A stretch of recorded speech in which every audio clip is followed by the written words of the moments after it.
Welcome to the deep dive. Really glad you could join us today. We're embarking on, well, quite an insightful journey, I think. It's about something we can all relate to, something deeply personal, the art, really, of building and keeping a love that lasts. It's a topic that touches all of us, right? Whether you're in a relationship now, hoping to be, or maybe just thinking about past connections. And our guide for this exploration today is a really remarkable resource. It's a workbook called Love That Lasts Coupley Therapy Workbook, written by Dr. Nader Attalla. What Dr. Attalla does so well is distill some essential wisdom into concepts that are not just clear, but genuinely actionable. So, our mission today is to unpack these ideas, get to the heart of their messages, and see how they might shift our understanding of long term relationships, hopefully helping you cultivate deeper, more meaningful connections. We'll be zeroing in on three fundamental pillars that Dr. Attalla highlights as, well, crucial for any relationship that's really thriving and built to endure. What's so fascinating about his approach, I find, is how it moves beyond just that initial, that spark we always talk about. He really digs into the sustained effort, the consistent nurturing, the intentional choices that make a relationship not just survive, but actually thrive through all the ups and downs life throws at us. So many relationships start with that intense passion, right? But what actually makes them last, what keeps them vibrant year after year, that's what we're aiming to illuminate in this deep dive. And this isn't just theory, it's really about offering practical, kind of digestible insights that you can reflect on and maybe even start applying in your own life, right away. Absolutely. So Dr. Attalla kicks things off with this really powerful image for any long-term relationship, particularly marriage, but honestly, it applies much more broadly. He says, think of your relationship like a campfire. Picture that for a second. The warmth, the light, the way people gather around it. There's a real magic there. And just like a real campfire needs certain things to keep burning brightly, to keep giving off that warmth and light, your relationship needs specific elements too. Miss one, and that fire, well, it starts to dwindle. It's a great metaphor. It really is. He breaks it down into three core components. First up, there's love as the flame. This is the hot, passionate part, sometimes unpredictable, right? It's that initial spark, the butterflies, that deep, almost undeniable connection. It's like the emotional superglue holding things together, the romance, the adoration. That initial intensity. Exactly. Then second, he talks about friendship as the wood. This is the sturdy stuff, the long-burning, reliable foundation. It's what makes you genuinely enjoy being with this person, not just in the big moments, but day to day. It's the laughing together, feeling comfortable enough to be totally yourselves, wanting to hear about their day, even the small stuff. That comfort, that ease. And finally, number three, rituals as the spark and oxygen. These are the consistent breaths that keep the fire alive. They're the meaningful shared moments, big or small, that you weave into your life together. The habits that reinforce, hey, we're a team. Right. And if you look at how these interplay, it really highlights how each one plays a distinct but equally vital role. You can't really skip one. Think about it. Yeah. What happens if you have love, that flame, but no real friendship? The nice roommate scenario. Exactly. You might get along okay, share the chores, but where's that magnetic pull? That feeling of wanting to connect? That kind of love, all passion, burns hot. But it can burn out fast if there's no substance underneath.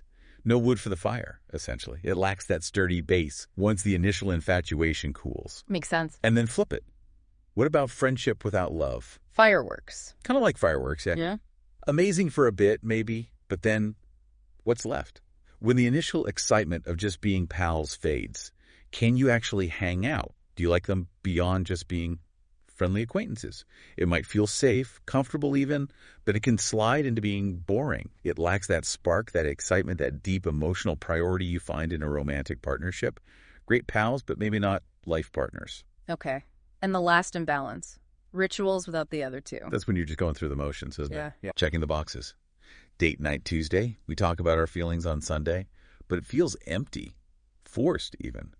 Because the emotional foundation, that genuine love and that genuine liking for each other, it's just not there. It's like blowing on cold ashes, no flame, no wood. Just obligation. Pretty much. Right. The real strength, that enduring warmth.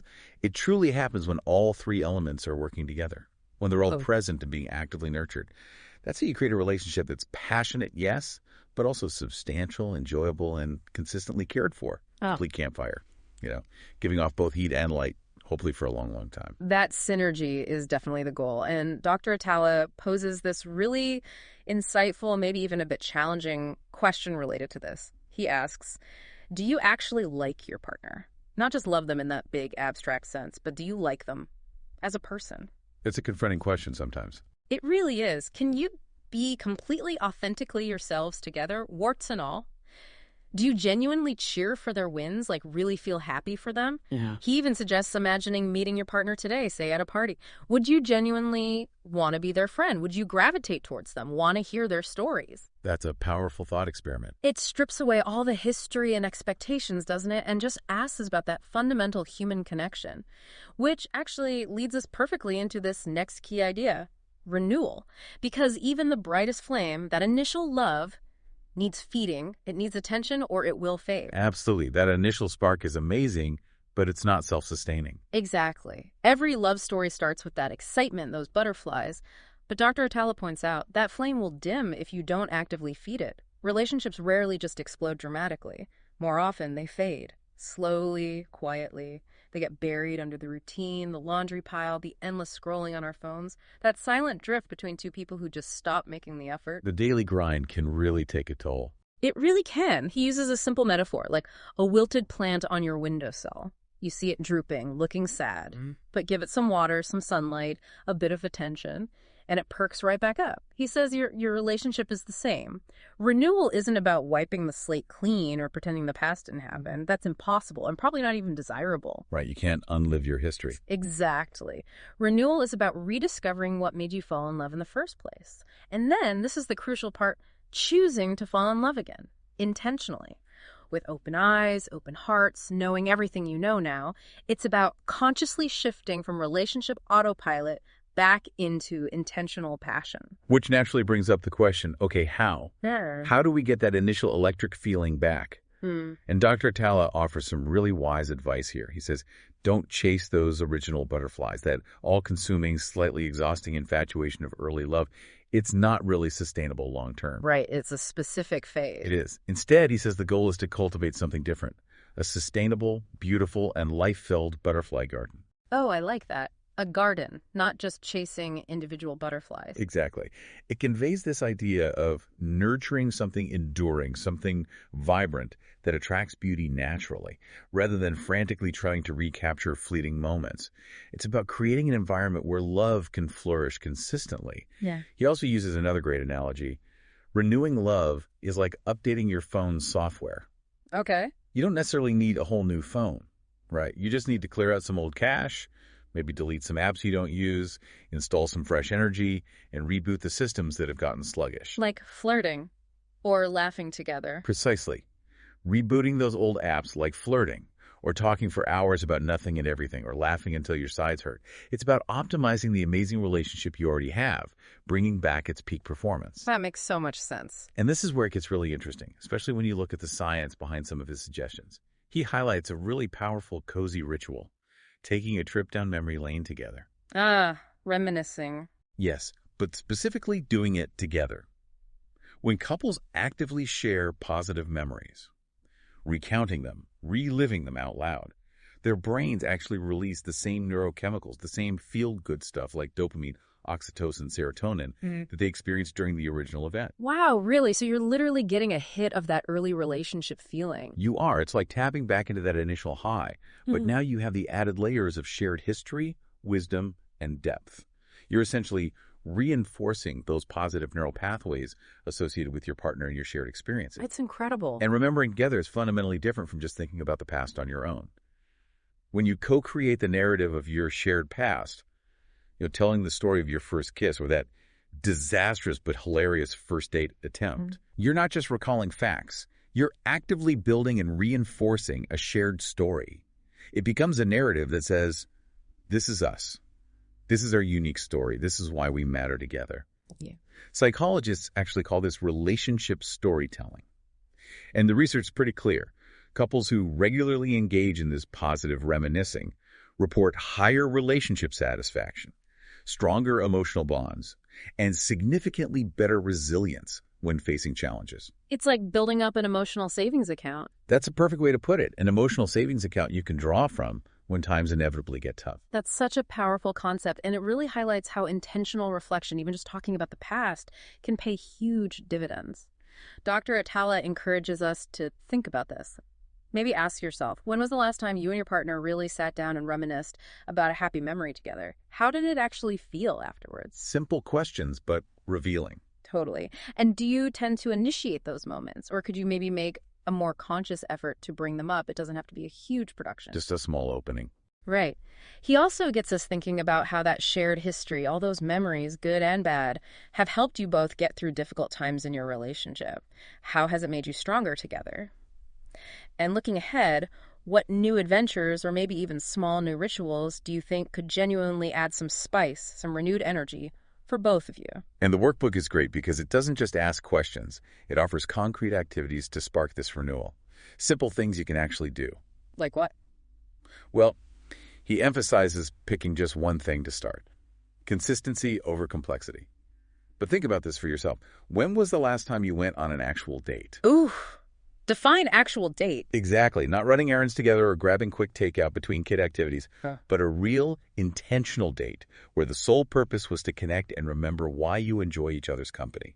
Phones away, focus on each other. That probably takes more planning than we think. It often does, but the payoff can be huge. Or, here's another fun one. Imagine cooking your first date dinner together again. Even if it was just pizza back then. Especially if it was just pizza. Or Yeah. maybe simple pasta. The point is the ritual around it. Light a candle, put on some music from that era maybe, pretend you're trying to impress each other all over again, just for fun. What might that feel like? Kind of silly, but maybe sweet. Exactly. It could be really sweet and funny. The core idea here is just to pick one small thing, one activity, one conversation starter, maybe one of these ideas, or something totally your own, and actually plan it. Put it on the calendar for this week. That small, intentional effort to rekindle and renew, your relationship will genuinely thank you for it. That's a great call to action. Okay, so renewal is vital for keeping the flame alive. Let's move on to that second element of the campfire, the wood, friendship.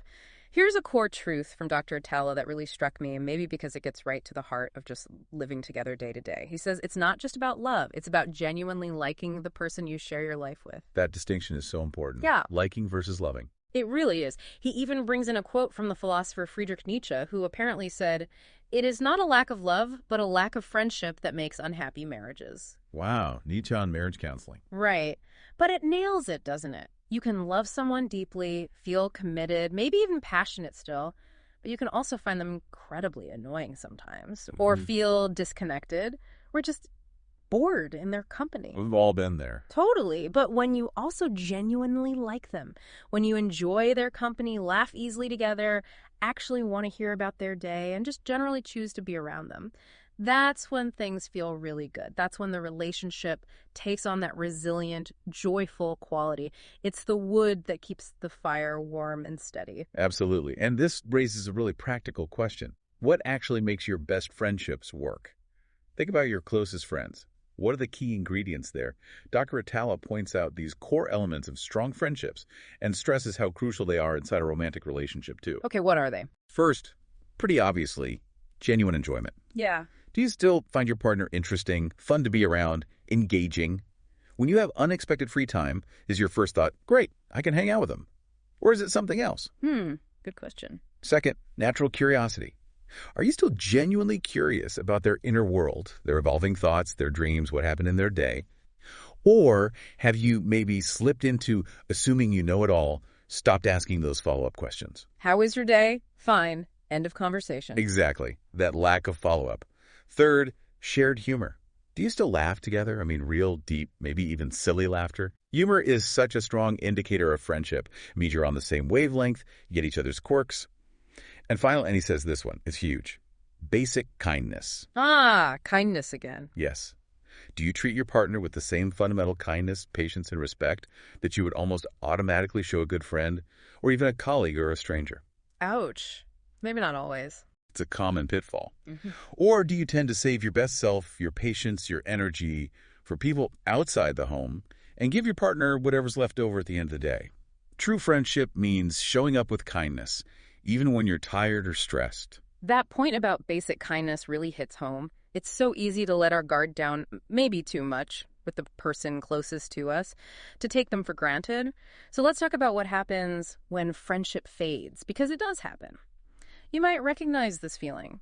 You're with someone you genuinely love, you're committed, but you're just kind of bored together. The spark feels gone, but it's more than just the romantic spark. Right, it's the companion spark, too. Conversations feel like you're just going through the motions. Maybe you realize you're actually more excited to debrief the day with a work friend or just zone out with a TV show alone than to really connect with your partner. That feeling of drifting apart even while living together. Exactly. And Dr. Attalla is clear. This isn't automatically a death sentence for the relationship, but it is a flashing red light. It's a sign that the friendship component needs some serious CPR, stat. It needs attention. Definitely. He points out a common trap. Couples get so hyper-focused on being good partners, splitting chores fairly, making responsible financial decisions, co-parenting effectively, that they completely forget to just be friends. They become really efficient roommates. Totally. Efficient roommates who might still love each other, but don't necessarily like hanging out anymore, or they just assume friendship happens automatically because love is there. But like love, like rituals, friendship takes intentional, ongoing effort. You have to nurture it. So how do you revive it? Dr. Attalla lays out a pretty clear roadmap in what he calls the Friendship Revival Plan. It's all about intentionally re-engaging with that fundamental liking and enjoyment of each other as people. Okay, I'm ready. What's the plan? First, start with curiosity again.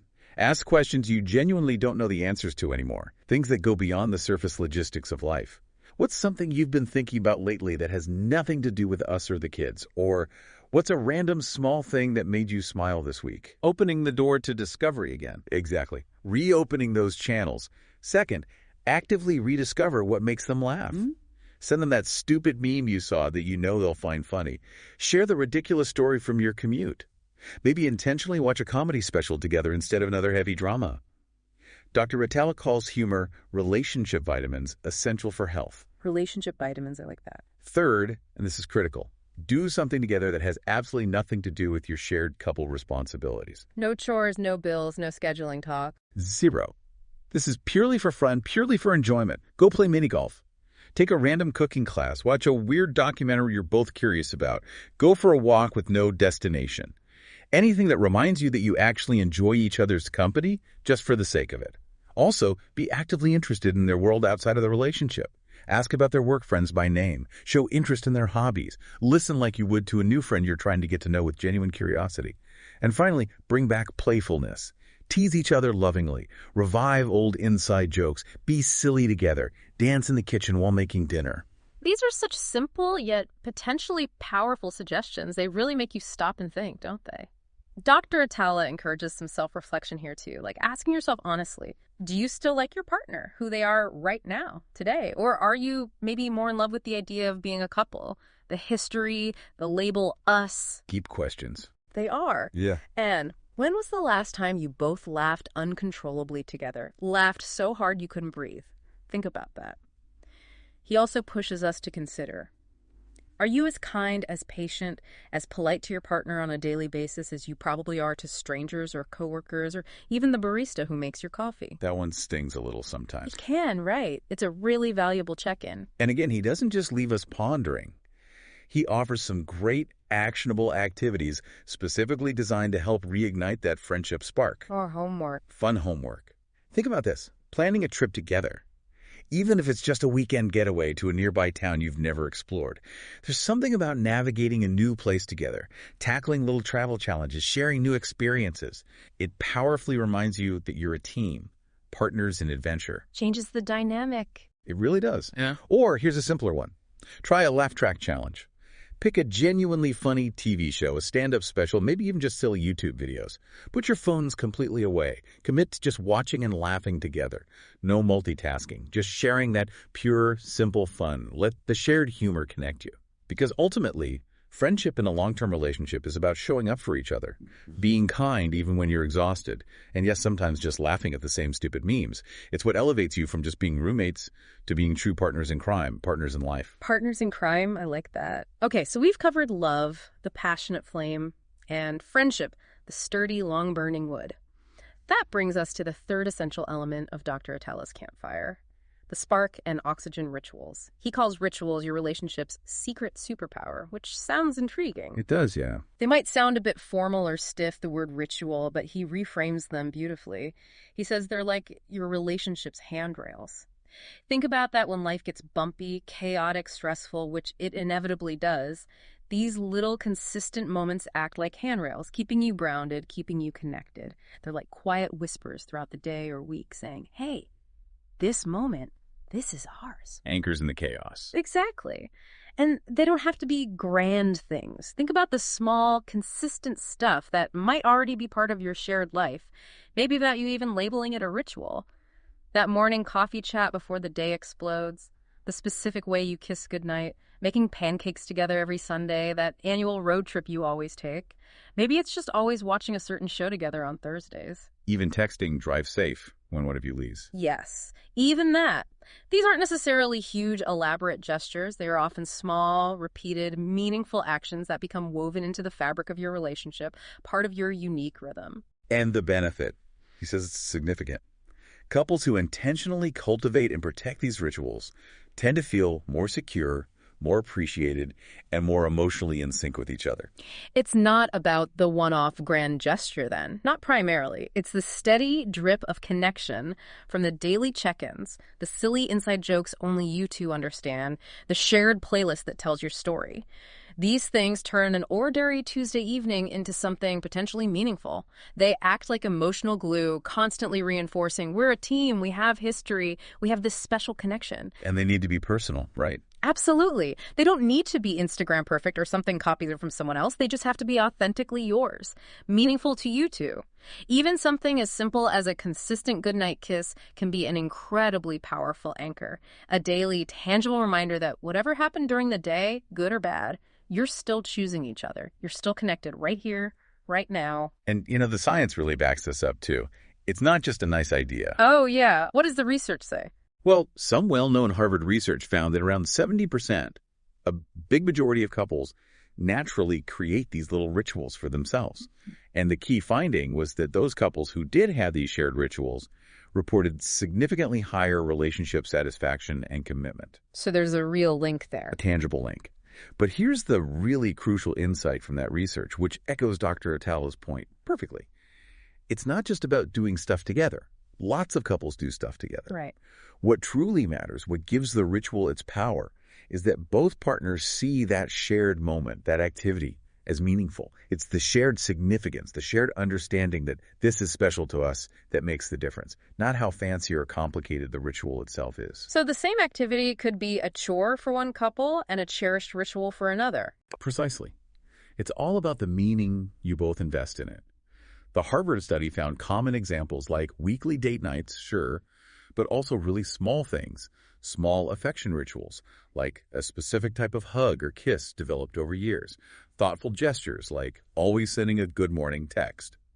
Even, interestingly, some shared chores if they were framed with meaning like, our Sunday morning 9 a.m. sharp grocery run is our time to connect before the week starts. That's fascinating. So it really is about the shared meaning, not the task itself. Exactly. When those shared moments, whatever they are recognized, valued, and protected by both partners as being special to your relationship, that's when they become true anchors. That's when they build that security and connection. That really shifts the perspective on things like date night or even just having coffee together. It's about the intention and the shared value. Okay, so Dr. Attalla, in his workbook style, prompts some reflection here, too. He asks us to consider, what daily rituals, if any, do you currently share with your partner right now? Think about morning routines, meals, check-ins, bedtime habits. Taking inventory. Right. And then which of those actually feel meaningful to you? And which ones, if you're being honest, feel more like tasks on a to-do list? He also gets us thinking about our own history. Did you grow up with family rituals or traditions? How might those have shaped your view of connection and routine, for better or worse? Are you someone who naturally enjoys structure, or do you lean towards spontaneity? How does that personal preference play out in your relationship's routines? Understanding your own relationship to ritual. Exactly. And what moments during a typical week already make you feel most connected to your partner? Are those usually planned things or spontaneous? Do you maybe resist rituals because they feel boring? Or do you secretly crave more of them but feel awkward about suggesting them? It's about getting clear on your own feelings first. Right. And then he asks this great question. What one small habit, just one, would you genuinely love to start with your partner that you feel could make you both feel more connected? Even if it's just for 5 minutes a day, what would that be for you? Starting small and manageable. Totally. These reflection points are designed to just get you thinking about the role or potential role of rituals in your own relationship life. And naturally, Dr. Attalla provides a bunch of really creative, practical activities to help couples either build new rituals or perhaps rekindle old ones that have faded away. Hmm. He really emphasizes that it's the small things, done consistently, that create the big magic over time. Give us some examples. Okay, how about creating a ritual recipe list Yeah. together? Actually sit down, maybe over coffee, and brainstorm 3 to 5 rituals you either already have and want to protect, or new ones you'd both genuinely like to create. Like what kind of things? Could be anything. Sunday pancakes, a rule to always kiss hello and goodbye, a weekly walk in the park, a 10-minute no-phones chat before bed, write them down, maybe even post a list somewhere visible like on the fridge. It's a gentle, shared reminder of your commitment to these connection points. I like that, making it explicit. Or, here's what I really love, the 5-minute ritual. Acknowledge that life is busy, right? So pick one tiny daily ritual you can commit to doing together for just 5 minutes. Only 5 minutes. Just 5 minutes. But make it consistent. Maybe it's sharing your high point and low point from the day before you turn out the light. Maybe it's giving each other a proper 30-second hug every morning before leaving. Maybe it's putting on one favorite song after dinner and just dancing ridiculously in the kitchen for those few minutes. That feels achievable. It is, and even just 5 minutes of focused, intentional connection done daily can honestly shift the entire feeling of your day and significantly deepen your bond over time. Because these rituals, big or small, create predictability in the best possible way. It's the kind of predictability that whispers, we're solid, we're connected, not the kind that screams, we're stuck in a rut. We're solid, not we're stuck. That's a great distinction. Okay, so we've explored love, the flame, friendship, the wood, and rituals, the spark and oxygen. We've looked at each one individually. Now let's zoom back out and bring it all together with that campfire metaphor again. Dr. Attalla makes it really clear. What happens when that relationship campfire is missing one of these key elements? What does that actually look like, feel like? Because the balance is crucial. It really is. The consequences of an imbalance or a complete absence of one of these are pretty distinct and, frankly, pretty impactful on the relationship's health and longevity. Okay, break it down for us. What if love is there, but the other two are weak? Right, so you have love without strong friendship or consistent rituals. This is that fire we talked about that burns incredibly hot and fast and then just flames out. These are often those couples with amazing initial chemistry, maybe intense passion for 6 months, a year, but then they realize they don't actually like spending time together day to day.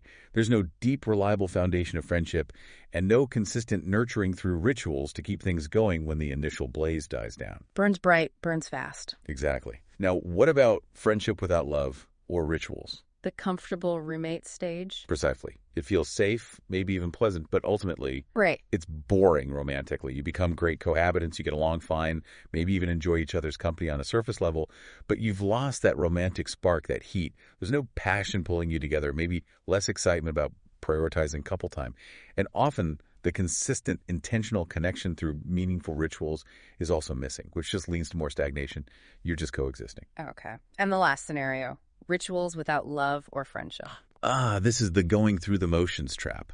You might look like the perfect couple from the outside. You're doing all the right things. You have date nights scheduled. You communicate about logistics. You maybe even go on planned vacations. Checking all the boxes. Checking every single box. But it feels hollow, empty, forced, maybe even performative. Because the genuine emotional foundation, that passionate love and that fundamental liking, that friendship just isn't there anymore, or maybe never truly developed. The rituals become obligations, not anchors. Just empty actions. Pretty much. Yes. Which is why the true magic, that vibrant, resilient, lasting connection we're all hoping for, really only happens when all 3 elements are present and working together, feeding each other. Love provides the passion, the emotional core, the why. Mm-hmm. Friendship gives you the substance, the enjoyment, the who you love spending time with. Mm-hmm. And rituals create the consistent care, the structure, the how you keep it alive day after day, week after week. The complete campfire. The complete campfire. It needs all 3 to burn steadily and warmly over the long haul. As Dr. Attalla beautifully puts it, sharing a quote from the author Ursula K. Le Guin, love doesn't just sit there like a stone. It has to be made like bread, remade all the time, made new. Made new. I love that. It really captures that ongoing effort. Wow, okay. We have really taken quite a deep dive today, haven't we? Exploring Dr. Nader Attalla's profound wisdom from his workbook, Love That Last Coupley Therapy Workbook. We've unpacked his powerful campfire metaphor and really seen how relationships thrive when they're intentionally fueled by those three essential interconnected elements: the passionate flame of love, the sturdy, reliable wood of friendship, Yeah. and the consistent, nurturing breath provided by rituals. All three are vital. Absolutely. And the core message that really comes through is that building a love that lasts is about so much more than just relying on that initial spark, right? It's about consciously choosing again and again to fall back in love, to rediscover and actively nurture that passion. It's about cultivating a genuine, deep liking for your partner as a person, treating them with the kindness and curiosity you'd show your closest friend. And crucially, it's about intentionally weaving those small, meaningful moments, those vital rituals, into the very fabric of your everyday life together, turning the mundane into something, well, maybe even a little magical. It really shifts the focus from luck or destiny to intentional action, doesn't it? He really does. Which I think raises a really practical question for you, our listener, as you reflect on all of this. As you think about your own relationships, past or present, what's one small intentional step, just one that you could take this week, maybe even starting today, to consciously feed one of these three essential elements? Maybe it's pulling out an old photo album and sharing a forgotten happy memory to rekindle some love. Maybe it's making a point to put your phone down and really listen to your partner share about their day, like you would for your best friend. Or maybe it's deciding together on one tiny new ritual you can start doing that adds just a moment of connection to your routine. One small step. Just one small step. Because remember, building that lasting, vibrant love isn't really about the grand, exhausting, once-in-a-lifetime gestures. It's much more about the steady, consistent, heartfelt effort. It's about tending your unique relationship campfire, making it new. Like Lugan said, choosing it again, choosing them again, every single day. The most profound and lasting connections are truly built moment by moment, choice by conscious choice. So keep tending that fire.